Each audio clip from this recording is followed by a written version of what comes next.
This video discusses and/or shows depictions of the topics currently listed on screen. Please be mindful when watching this, and if you're unable to, feel free to check out other videos on my channel.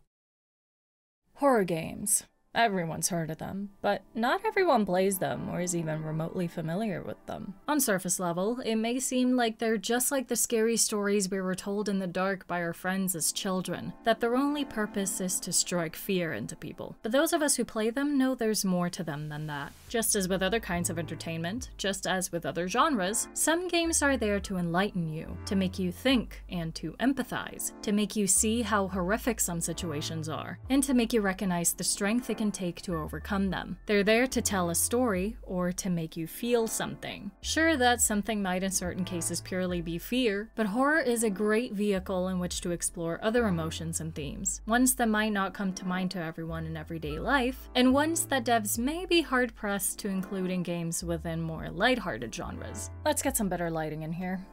Hi. Before we dive into this more, I quickly want to say that if you find this video interesting, it would mean a lot to me if you'd subscribe to the channel. I started doing this pretty recently, but I really enjoy doing deep dives into video games and concepts surrounding them, so any support on this journey means the world to me, and I'd be really, really grateful. I'm hoping to reach 1,000 subscribers by the end of 2025. I don't know if that will happen or not, but do feel free to subscribe if you like this kind of content, and thank you so much for being here. Let's keep going. The main reason why I'm making this video is because I love horror games, and I know some people don't understand why horror fans can possibly like subjecting themselves to such things. So if you're part of that crowd, I hope you leave feeling a bit more understanding of it. However, the reason I'm making this video now is due to recent events that have been happening across the world. Not long ago, MasterCard and Visa were challenged by an Australian lobby group that demanded they cease processing payments on certain gaming storefronts because of the existence of games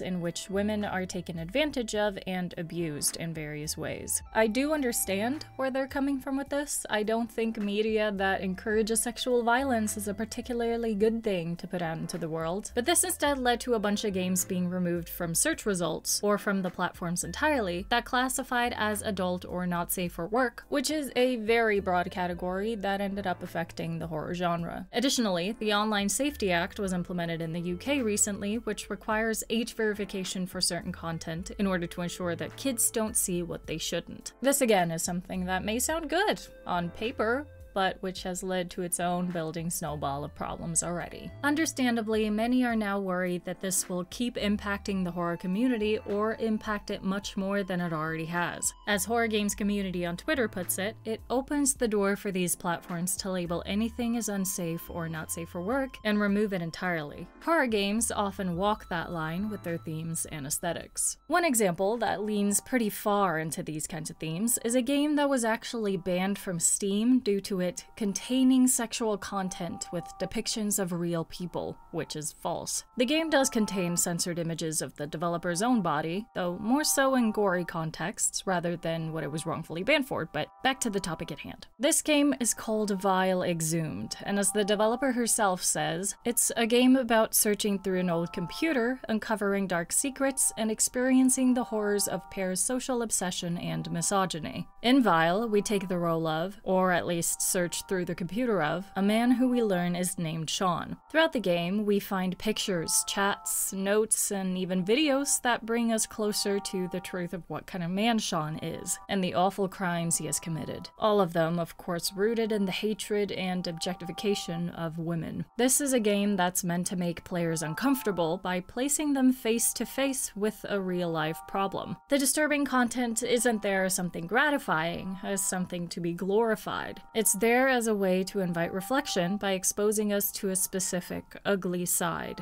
The farther we get into the rabbit hole of this computer, the more of this ugly side we come across. Everything from stolen underwear being sold online to stalking and kidnapping and worse. Even though everything you see is obviously fake, it still feels like you're looking at things you shouldn't be looking at, and that's the point. Some things in life are scary, violent, and traumatic to the point where we'd never wish it on our worst enemy, but these things should be talked about, and they should make you uncomfortable. And what better genre can you choose to explore discomfort other than horror? A popular game exploring a similar topic is Silent Hill 2. This game originally released in 2001, but got a remake back in 2024. You play as James Sunderland, a widower who travels to the town Silent Hill after receiving a letter from his late wife. With the goal of finding her there, James explores the town and meets other characters as he does. One of them is Angela Roscoe, a 19-year-old girl who's looking for her mother. Throughout the game, James crosses paths with Angela several times, and notices that she's heavily depressed, supposedly as a result of her past. It's unclear what exactly she's been through until later in the game when James rescues her from a monster who's a representation of her father, and we're quickly clued in on what happened to her.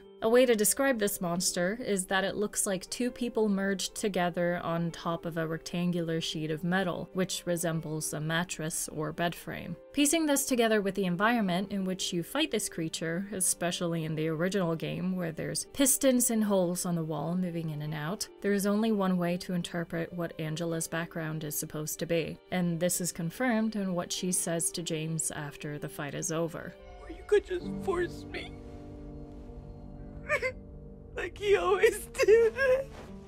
We're shown Angela's discomfort and fear, not only during this fight, but during other encounters we have with her in the game. She's reserved and careful, and she panics when she's touched or close to being touched due to the trauma of being sexually assaulted by her own father. When the creature is killed by James, we see the understandable rage within her, trying to inflict damage on it even when it's already dead. This is also supported by James finding a newspaper through which we learn that Angela killed her father before she arrived in Silent Hill. She's now weighed down by guilt, not only because of the murder, but because she believes that everything that happened to her was her own fault. As the game's translator Jeremy Blaustein puts it regarding Angela's background, the team wanted to get at the very heart, or should I say edges, of psychological pain. It seems they succeeded too, as her story has resonated with a lot of players. Looking at people's opinions of her character, you'll find many empathizing with her, or even relating to some degree, especially regarding her guilt. One user on Reddit says this about their own similar experience: "I felt like I was somehow guilty and did something wrong. It took me over 10 years to tell my parents about the time that happened when I was a teen, and 6 months to tell my then boyfriend, now husband, what happened with my ex-best friend. That's how strong the guilt was. Yeah, she shouldn't feel guilty, because she didn't deserve that, but in a sad way, I can completely understand why she does feel that way." Another user says, "There's a deep, unavoidable feeling of guilt that can be really hard to shake after something like that. Every time I've personally experienced it, I've always had the feeling of guilt permeate for years after it. It took me a long time to open up, and I spiraled similarly to her for the period I hadn't. Seeing her is actually what helped me a lot with finding help."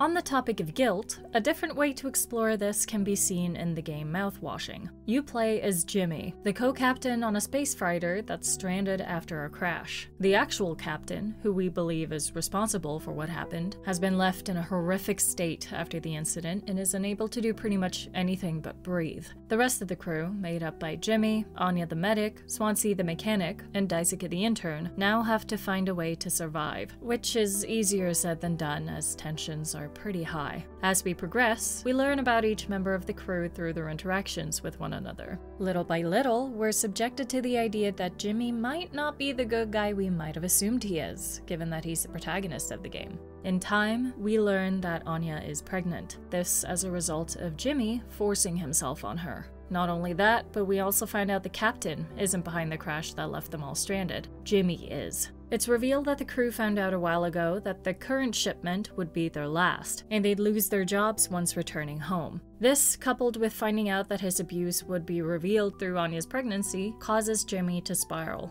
Wanting to stop the truth from coming out, wanting to avoid the consequences of his own actions, he decides to take everyone down with him by crashing the freighter. When that doesn't work, he tries to regain control of the situation by assuming leadership, a position we quickly notice he's not the right fit for. While in a way related to guilt, or maybe even the lack thereof, this game is more about taking responsibility, something Jimmy refuses to do. He may be the protagonist of the story, but he's certainly not the hero of it. We're not made to empathize with him in any way that would attempt to excuse his actions, and instead we're faced with the ugliness of his choices and the pain they have led to. Instead of focusing on the suffering of a victim, we're focusing on the torment of the perpetrator, as the guilt he's trying to suppress manifests itself as nightmare sequences that we get to see through his eyes. It reminds me of one of my favorite TV shows of all time, BoJack Horseman. Todd, I'm sorry, all right? I screwed up.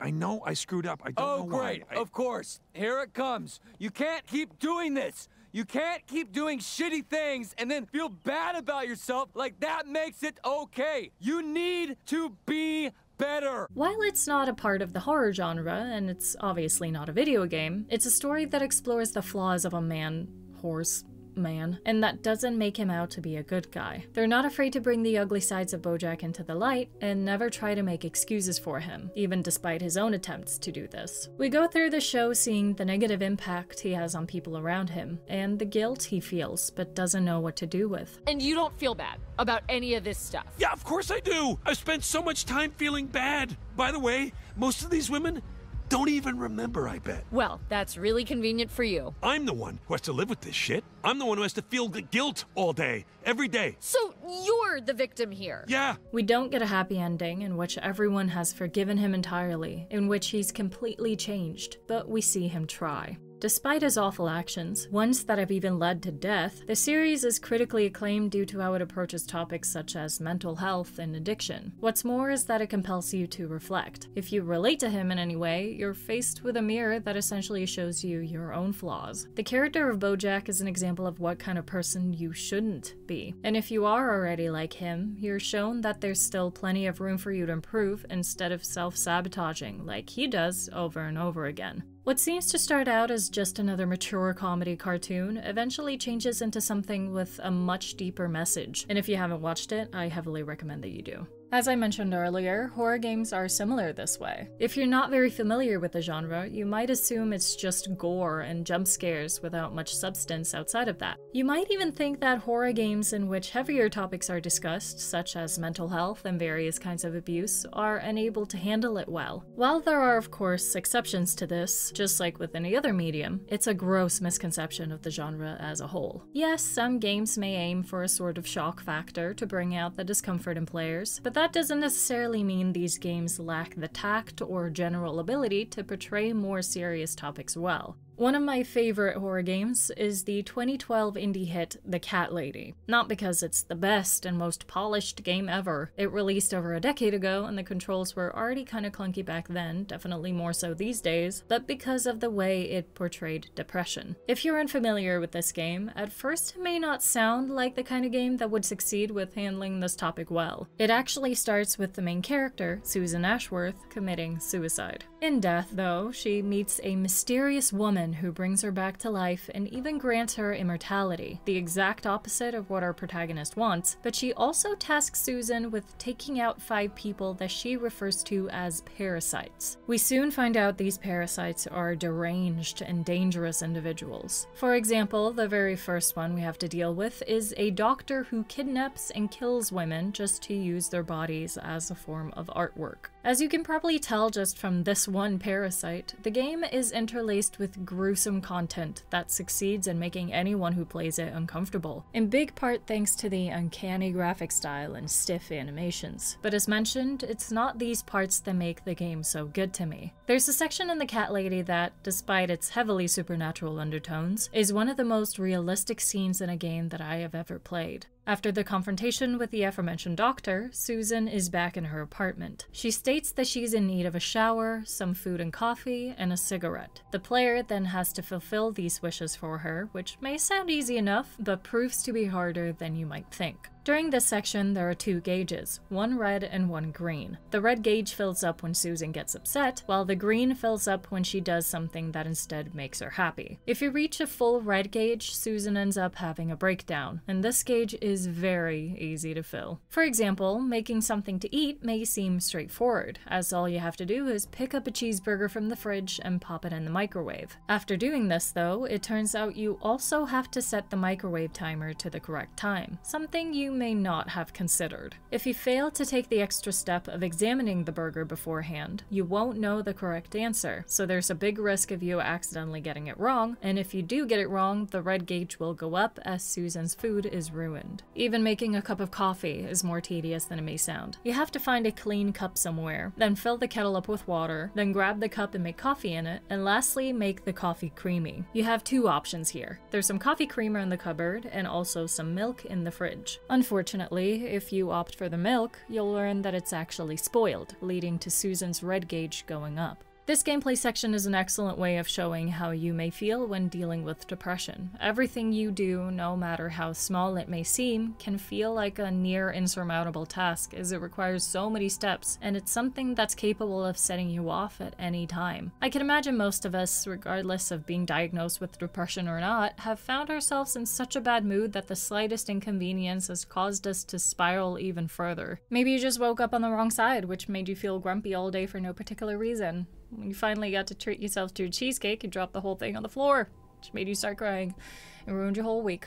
I'm not speaking from experience. Playing through this section and having to take all these extra steps in order for Susan to simply care for herself feels especially difficult with the game's clunky mechanics. I'd complain about them normally, but they fit so well in this part of the game just because they make everything so much more annoying to get through. Making a cup of coffee, taking a relaxing shower, even talking to a neighbor. Things that sound like they wouldn't work in a video game because they're so everyday and straight up boring are actually somewhat hard to do here. It represents so well what it can look like to live with depression, especially on bad days. Even these mundane chores can result in something unsettling. The breakdown that Susan has if the red gauge fills up, which fits seamlessly together with the rest of the game's dark vibes. I know it sounds bizarre when you think about the fact that the section right before this was about a doctor making artwork with corpses, and now here I am comparing the two. But they are both there to make the player feel uncomfortable, just in different ways. The presence of one doesn't negate or downplay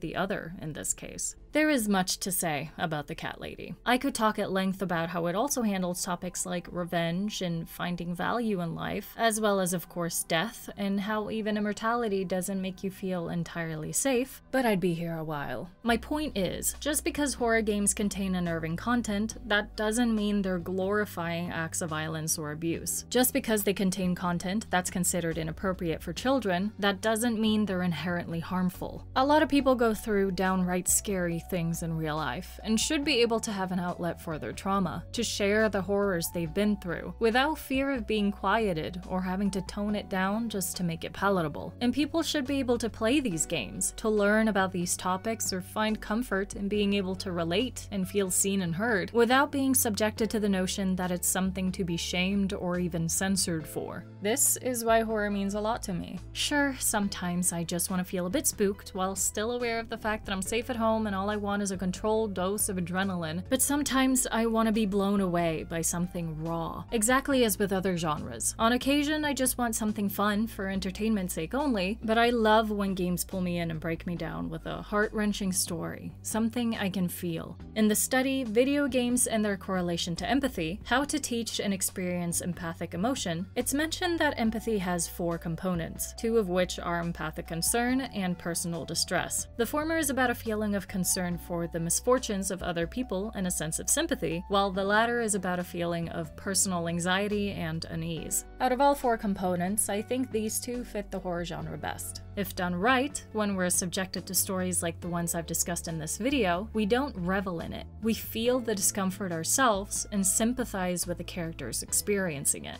I personally think there's a pretty big difference between games that promote these sorts of themes as something positive in any way, and games in which players are made to reflect on their problematic nature. I do believe that there are games out there that shouldn't exist because of how they excuse or even encourage dangerous and harmful acts, but there's a huge distinction to be made here. Not all games that contain disturbing themes aim to trivialize or glorify them, and games that instead touch on these topics to acknowledge how awful they are should not be considered the same. Saying that this is the case does such a disservice to all the devs who are raising awareness for important matters through their art, as well as all the players who find value in it. Horror games force you to think by forcing you to look, and we can learn a lot by opening ourselves up to that.